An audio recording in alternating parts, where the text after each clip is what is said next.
In fact, I've got behind me Popper's book called Objective Knowledge, and it's subtitled An Evolutionary Approach. And that's no accident at all either. There's symmetry between the theory of epistemology and the theory of evolution as we understand it. Before we understood what is known as the Darwinian theory of evolution, the only idea that people had was these entities had to be created. All the plants and animals that you see around you had to be created by a creator. There was no explanatory mechanism. Some people came up with the idea of gradual change over time. Lamarck was one such. The reason why giraffes have long necks is because their ancestors had slightly shorter necks, so they tried to stretch their necks to reach the leaves that they couldn't reach.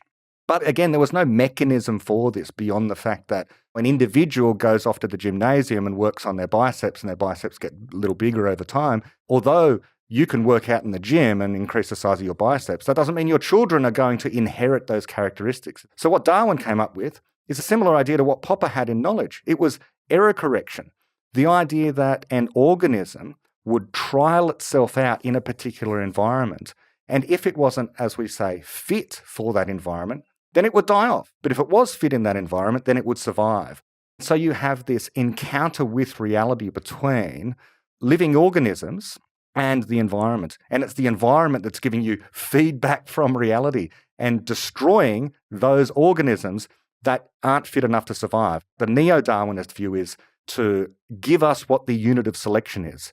It's not the group or the herd. It's not even the individual. It's the gene. It's the selfish gene idea, which comes to us from Richard Dawkins, who says, if any one of those genes happens to be not fit for the particular environment, that could cause the death of that organism. But the species might not go extinct. The species might survive, but its entire DNA will ever so subtly change over time as the environment changes. And now we have leveled that up. We human beings are the next step in that evolutionary process where we can create explanatory knowledge, which does the same thing.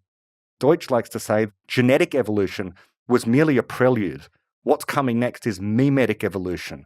The history of the universe from here on out is going to be the history of ideas undergoing the same evolutionary process as what the genes did previously.